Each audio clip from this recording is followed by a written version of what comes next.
여러분 상상해 보세요. 어느 날 활짝 웃으며 뛰어놀던 내 아이가 갑자기 다리가 아프다고 말합니다. 처음엔 대수롭지 않게 넘겼지만 점점 걷지도 못하고 침대에 누워있는 시간이 길어진다면요? 전 세계 병원을 돌아다녀도 답을 찾지 못한 채 모든 희망이 사라져 간다면요? 이 이야기는 단순한 치료와 회복의 이야기가 아닙니다. 그것은 한 가족의 사랑, 희망, 그리고 한국에서 발견한 따뜻한 기적에 대한 기록입니다. 과연 어떤 일이 벌어졌을까요? 끝까지 지켜봐 주세요. 시작합니다.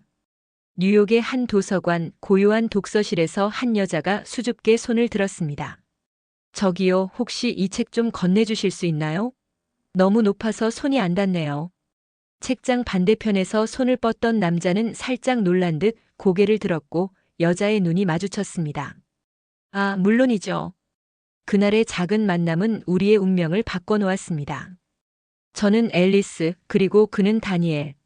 저는 문학 전공 석사 논문 준비를 위해 도서관에 머물렀고 다니엘은 의학 공부를 하고 있었죠. 책을 건네주며 수줍게 웃던 그의 미소가 왜 그렇게 따뜻하게 느껴졌는지 아직도 기억납니다. 시간이 흐르면서 우연한 만남은 자연스럽게 이어졌습니다. 비슷한 시간에 도서관에 머물던 우리는 커피를 마시며 서로의 꿈을 나누게 되었습니다. 저는 대학 강사가 되어 학생들에게 문학의 아름다움을 알리는 게 꿈이었고, 다니엘은 소아과 의사가 되어 아이들의 삶을 지키고 싶어 했습니다. 책 속의 이야기가 사람들에게 희망을 준다면 저는 그 희망을 직접 만들어주고 싶어요. 그가 말하던 눈빛은 참 진지했습니다. 우리는 바쁜 학업 속에서도 작은 시간을 내어 함께 했습니다. 센트럴파크를 걷고 밤하늘을 보며 꿈을 나누던 날들이 행복했습니다. 다니엘은 항상 따뜻했고 제가 힘들어할 때는 꼭 필요한 말을 해주곤 했죠. 앨리스, 넌 충분히 잘하고 있어. 가끔은 쉬어가는 것도 중요해. 그 한마디에 큰 위로를 받았던 기억이 납니다. 다니엘은 저를 있는 그대로 받아주었고 저 역시 그의 따뜻함에 점점 끌렸습니다. 졸업 후 우리는 각자의 길을 걸어야 했습니다. 저는 강사가 되어 첫 수업을 준비하며 긴장에 떨었고 다니엘은 병원에서 소아과 레지던트로 바쁘게 지내며 점점 더 큰 책임감을 느꼈습니다. 하지만 아무리 바빠도 서로를 위한 시간만큼은 잊지 않았습니다.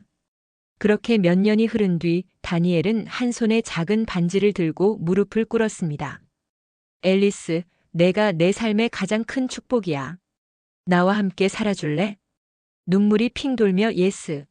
를 외쳤던 그 순간 우리의 새로운 시작이 펼쳐졌습니다. 결혼 후 우리는 뉴욕 외곽의 작은 집에서 행복한 나날을 보냈습니다. 다니엘은 소아과 의사로서 바쁜 하루를 보냈지만 늘 아이들에게 최선을 다하는 모습을 보며 자랑스러웠습니다. 저는 대학 강사로서 학생들과 함께하며 문학의 세계를 공유하는 시간을 즐겼고요. 그러던 어느 날 저는 두 줄이 선명히 보이는 임신 테스트기를 들고 다니엘 앞에 섰습니다. 다니엘, 우리 아기가 생겼어. 그는 놀라움과 기쁨이 뒤섞인 표정으로 저를 꼭 안았습니다. 앨리스, 우리가 부모가 되는 거야. 정말 믿을 수 없어. 임신 기간 동안 다니엘은 의사로서 그리고 남편으로서 완벽한 지원을 아끼지 않았습니다. 그는 제가 좋아하는 음식을 직접 만들어 주었고 매일 밤 아기의 태동을 느끼며 행복해했습니다. 마침내 우리 아들 루카스가 태어났습니다. 작은 손으로 제 손가락을 꼭 잡던 그 순간 저희는 세상에서 가장 큰 축복을 받은 것 같았습니다. 루카스는 태어나면서부터 활발하고 명랑한 아이였습니다. 그의 첫 웃음, 첫 걸음, 첫 마디는 모두 우리의 삶을 환하게 밝혀주었죠. 다니엘은 바쁜 와중에도 루카스와 시간을 보내기 위해 늘 최선을 다했습니다. 퇴근 후에는 함께 공놀이를 하고 주말에는 가족끼리 공원을 걸으며 소소한 일상 속에서 행복을 찾았습니다. 루카스는 무엇이든 배우고 싶어 했습니다. 공룡 이름 외우기, 그림 그리기, 그리고 가장 좋아하는 축구까지. 엄마, 내가 크면 유명한 축구선수가 될 거야. 라며 두 눈을 반짝이던 모습이 아직도 생생합니다. 그러나 그 행복은 오래가지 않았습니다. 루카스가 6살이 되었을 때였습니다. 엄마, 다리가 너무 아파서 못 뛰겠어. 처음에는 축구 연습을 하다 무리한 줄 알았습니다. 하지만 며칠 뒤에도 통증은 가라앉지 않았고 걷는 것조차 힘들어졌습니다. 다니엘은 의사로서 냉정하려 했지만 아들이 힘겨워하는 모습을 보며 안절부절 못했습니다. 병원을 찾았지만 명확한 원인을 찾지 못했습니다. 여러 검사를 진행한 후 희귀신경근 질환일 가능성이 있습니다라는 진단을 받았습니다. 그러나 구체적인 치료법은 없었고 루카스의 상태는 점점 악화되었습니다. 루카스는 점점 침울해졌습니다. 늘 뛰어다니며 웃던 아이가 소파에 앉아 멍하니 창밖을 바라보는 날이 많아졌습니다. 다니엘과 저는 그의 앞에서는 웃음을 잃지 않으려 애썼지만 문을 닫고는 서로를 안고 눈물로 밤을 지새우는 일이 잦아졌습니다. 그러던 어느 날 다니엘이 인터넷에서 한국의 한 병원에 대한 기사를 발견했습니다. 희귀 질환 치료에서 세계적으로 인정받고 있다는 내용이었죠. 앨리스, 우리가 여기에 가보는 게 어떨까? 한국이라고? 너무 멀지 않아? 멀어도 좋아. 루카스를 위해서라면 어디든 가야 해. 그렇게 우리는 마지막 희망을 품고 한국행 비행기를 예약했습니다. 루카스는 창백한 얼굴로 물었습니다. 엄마, 정말 나을 수 있을까? 그럼 우리 같이 노력하자. 너는 반드시 다시 뛰게 될 거야. 가족의 희망을 품고 우리는 긴 여정을 떠나기로 결심했습니다. 한국행 비행기에 오른 순간 저희 가족은 낯섦과 기대감이 뒤섞인 감정을 느꼈습니다. 루카스는 창가에 앉아 구름 사이로 보이는 풍경을 바라보며 말했습니다. 엄마, 저 진짜 나아질 수 있을까요? 다시 뛰고 축구할 수 있을까요? 저는 아이의 손을 꼭 잡고 웃으며 대답했죠. 그럼 루카스, 우리가 이렇게 멀리까지 온 건 너를 위해서야. 꼭 나아질 거야. 엄마가 약속할게. 하지만 속으로는 불안함과 초조함이 가득했습니다. 정말 이 여정이 우리에게 희망을 줄 수 있을까? 한국의 병원이 과연 루카스에게 기적을 선물할 수 있을까? 모든 것이 불확실했지만 한 가지는 분명했습니다. 우리는 어떤 희생도 감수하며 마지막까지 포기하지 않을 겁니다. 한국에 도착한 첫날, 인천공항의 현대적인 시설과 친절한 안내원들 덕분에 우리는 조금씩 안정을 찾기 시작했습니다. 처음 한국 땅을 밟은 루카스는 휠체어에 앉아 있었지만 눈을 반짝이며 주변을 둘러보았습니다. 엄마, 여기가 진짜 한국이에요? 정말 깨끗하고 멋져 보여요. 그의 말처럼 공항은 정말 세련되었고 그 안에서 우리는 작은 희망을 느꼈습니다. 서울로 이동하며 본 도시의 모습은 우리를 놀라게 했습니다. 빌딩들이 반짝이는 야경, 질서정연한 교통, 그리고 깨끗한 거리까지. 앨리스, 정말 다른 세상에 온 것 같아. 다니엘은 차창 밖을 바라보며 말했습니다. 저 역시 처음 본 서울의 모습에 감탄을 금치 못했죠. 다음 날 우리는 한국의 유명한 병원 중 하나로 향했습니다. 병원 건물에 들어서는 순간 최첨단 장비와 체계적인 시스템에 놀랐습니다. 접수 과정부터 간호사들의 친절함까지 모든 것이 매끄럽고 효율적이었죠. 담당 의사로 배정된 박재민 박사는 유창한 영어로 우리를 반겼습니다. 루카스의 사례는 저희 팀이 특히 관심을 가지고 있는 분야입니다.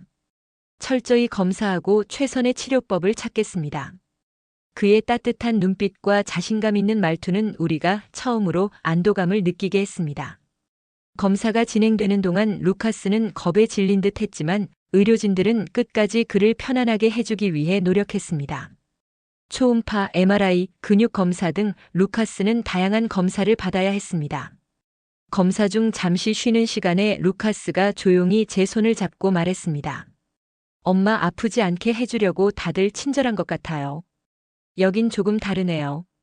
저 역시 그의 말을 느꼈습니다. 의료진의 태도에서 환자에 대한 진심 어린 배려가 느껴졌으니까요. 검사 결과가 나오기까지 며칠의 시간이 필요했습니다. 기다리는 동안 우리는 잠시 서울을 탐험하기로 했습니다. 병원에서 추천해준 곳 중 한강공원이 있었죠. 휠체어를 밀며 강변을 걷는 동안 루카스는 환한 미소를 지었습니다. 엄마, 여기 정말 평화로워요. 바람도 상쾌하고 사람들이 다들 행복해 보여요. 루카스의 웃음을 보니 저도 마음이 한결 가벼워졌습니다. 다니엘은 루카스와 함께 사진을 찍으며 우리가 한국에서 처음으로 함께 웃는 순간을 기록했습니다. 그날 밤 병원에서 연락이 왔습니다. 박재민 박사가 검사 결과를 토대로 치료 방향을 논의하고 싶다고 했죠. 긴장된 마음으로 병원을 다시 찾았을 때 박 박사는 신중하지만 희망적인 말을 해주었습니다. 루카스의 질환은 신경근 희귀 질환으로 확진되었습니다. 다행히 초기 단계이기 때문에 치료를 통해 충분히 개선될 가능성이 있습니다. 지금부터 몇 가지 치료 단계를 시작하면 됩니다. 그 순간 저희는 너무나 큰 안도감을 느꼈습니다. 길고 어두웠던 터널 끝에서 마침내 한 줄기 빛을 발견한 것 같았습니다. 박재민 박사는 치료 과정이 쉽지 않을 것이라고 설명했습니다. 주사요법, 물리치료 그리고 정기적인 약물 투여가 필요했고 치료 중에는 루카스가 겪을 수 있는 통증과 피로에 대해서도 대비해야 했습니다. 하지만 치료를 잘 견뎌내면 루카스가 다시 걷고 뛰는 날이 올 겁니다. 중요한 건 가족의 응원과 루카스의 의지입니다. 박 박사의 진심 어린 말에 우리 가족은 희망을 잃지 않기로 했습니다. 치료 첫날 루카스는 물리치료실에서 초조한 표정을 지었습니다. 그러나 치료사가 그를 따뜻하게 격려하며 천천히 운동을 시작했습니다. 처음엔 힘들어하던 루카스는 조금씩 자신감을 되찾아갔습니다. 엄마, 나 할 수 있을 것 같아요. 그의 말에 저는 눈물이 날 뻔했습니다. 아이가 포기하지 않겠다는 의지를 보인 순간 저희는 다시 한번 강해질 수 있었습니다. 그렇게 하루하루 치료가 진행되면서 루카스는 점점 나아지는 모습을 보이기 시작했습니다. 휠체어에서 내려 짧은 거리라도 스스로 걸으려는 그의 모습은 우리에게 큰 감동을 주었습니다. 한국에서의 생활은 쉽지 않았지만 루카스가 다시 걸을 수 있다는 희망은 모든 고난을 이겨낼 수 있는 힘을 주었습니다. 어느 날 병원에서 만난 다른 환자의 가족이 우리에게 따뜻한 말을 건넸습니다. 저희도 힘든 시간을 보내고 있었지만 여기서는 정말 많은 위로와 희망을 얻었어요. 꼭 좋은 결과가 있을 거예요. 그 말에 저희는 서로를 응원하며 더 강해질 수 있었습니다. 한국에서의 여정은 이제 막 시작되었지만 우리는 분명한 희망을 느끼고 있었습니다. 루카스가 다시 걸으며 웃는 날이 머지않았다는 믿음이 우리 가족의 마음속에 점점 커져갔습니다. 루카스는 치료를 받을수록 점점 더 의지를 보였습니다. 물리치료 시간에는 땀을 뻘뻘 흘리며 무릎을 굽히는 연습을 하고 치료사가 시키는 대로 힘겹게 다리를 움직였습니다. 엄마, 오늘은 조금 더 오래 걸었어요. 그 말에 저와 다니엘은 서로를 바라보며 기쁨의 미소를 지었습니다. 하루하루가 조금씩 달라지고 있었습니다. 한국에서의 시간이 흐를수록 루카스의 몸은 물론 그의 마음에도 희망이 싹트고 있었습니다. 하지만 언제나 순탄한 여정만 이어질 수는 없었습니다. 루카스의 치료가 한창 진행되던 어느 날 우리는 병원에서 첫 대규모 정밀 검사를 앞두고 있었습니다. 치료의 중간 점검격인 검사였죠. 검사 결과에 따라 루카스의 치료 방향이 크게 바뀔 수도 있는 중요한 순간이었습니다. 그런데 그날 아침 루카스가 갑자기 고열에 시달리기 시작했습니다. 엄마, 몸이 너무 뜨거워요. 움직이기도 힘들어요. 이마에 손을 대본 순간 저는 식은땀을 흘리며 고통스러워하는 루카스를 보고 마음이 철렁 내려앉았습니다. 다니엘과 저는 급히 의료진에게 연락했고 응급조치 후 병원으로 향했습니다. 병원에서는 검사 결과를 통해 루카스의 면역 체계가 치료 과정에서 약해졌음을 확인했습니다. 현재 상태로는 치료를 계속하기가 어렵습니다. 아이의 몸이 조금 더 안정될 때까지 잠시 쉬어가는 것이 좋을 것 같습니다. 담당 의사의 말에 우리 가족은 낙담할 수밖에 없었습니다. 치료가 순조롭게 진행되며 희망이 커지고 있었는데 갑작스러운 이 정체는 우리에게 큰 충격이었습니다. 루카스는 침대에 누워있는 시간이 늘어나며 점점 우울해졌습니다. 엄마, 나 때문에 우리 모두 고생만 하는 것 같아요. 내가 왜 이런 병에 걸렸을까요? 그 말을 들은 순간 저는 눈물이 나올 뻔했지만 간신히 참았습니다. 아이가 가장 필요한 것은 위로와 용기라는 것을 알았기 때문이죠. 루카스, 너는 누구의 잘못도 아니야.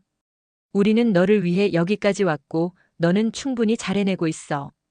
잠시 쉬는 것뿐이야. 다시 힘을 낼 수 있을 거야. 하지만 밤이 되면 저와 다니엘은 서로를 안고 한없이 울었습니다. 앨리스, 우리가 루카스를 더 힘들게 하고 있는 건 아닐까? 아니야, 다니엘. 우리는 할 수 있는 모든 것을 하고 있는 거야. 지금 포기할 수는 없어. 며칠 후 루카스의 고열이 가라앉고 상태가 조금씩 회복되기 시작했습니다. 하지만 한 가지 문제가 남아 있었습니다. 루카스가 치료를 두려워하기 시작한 것이었죠. 엄마, 다시 아프면 어떻게 해요? 치료받다가 또 힘들어지면 그게 더 무서워요. 아이의 두려움은 이해할 수 있었습니다. 치료가 쉽지 않은 여정이라는 것을 몸으로 겪었으니까요. 이때 박재민 박사가 특별한 제안을 했습니다. 루카스가 치료에 대한 두려움을 느끼고 있다면 아이에게 동기를 줄 수 있는 작은 이벤트를 만들어 보는 건 어떨까요? 치료가 단순히 고통스러운 것이 아니라 그가 좋아하는 무언가로 이어질 수 있다는 메시지를 전하는 겁니다. 박 박사의 말을 듣고 우리는 고민 끝에 루카스가 가장 좋아하는 것을 떠올렸습니다. 바로 축구였습니다. 다니엘은 루카스를 위한 작은 축구 이벤트를 병원 내에서 열기로 했습니다. 의료진과 다른 환자 가족들의 도움으로 우리는 병원 근처 작은 운동장을 빌려 아이들을 위한 미니 축구 경기를 열기로 했습니다. 루카스, 내가 지금 치료를 잘 견디면 이번 주말에 축구를 할 수 있어. 조금씩이라도 내가 좋아하는 걸 다시 시작할 수 있을 거야. 그 말을 들은 루카스는 처음엔 망설였지만 이내 고개를 끄덕이며 말했습니다. 정말 축구를 해도 괜찮을까요? 조금이라도 뛸 수 있다면 다시 해볼게요. 드디어 축구 이벤트 날, 루카스는 휠체어에서 내려 조심스레 운동장으로 나왔습니다. 다른 아이들과 함께 볼을 찰 준비를 하며 그는 오랜만에 밝은 미소를 보였습니다. 엄마, 나 아직 잘 못 뛸 수도 있어요. 하지만 해볼게요. 저는 그를 응원하며 말했습니다. 그럼, 루카스, 내가 할 수 있는 만큼만 하면 돼. 엄마랑 아빠는 항상 너의 편이야. 처음에는 작은 볼을 천천히 차는 연습만 했지만 시간이 지나면서 루카스는 점점 자신감을 찾았습니다. 의료진과 다른 아이들의 격려 속에서 그는 그날 처음으로 몇 걸음을 내디디며 웃었습니다. 엄마, 나 조금 더 멀리 차볼게요. 그 순간 우리 가족은 그간의 고통과 불안이 조금씩 해소되는 걸 느꼈습니다. 축구 이벤트 이후 루카스는 치료에 대한 태도가 완전히 바뀌었습니다.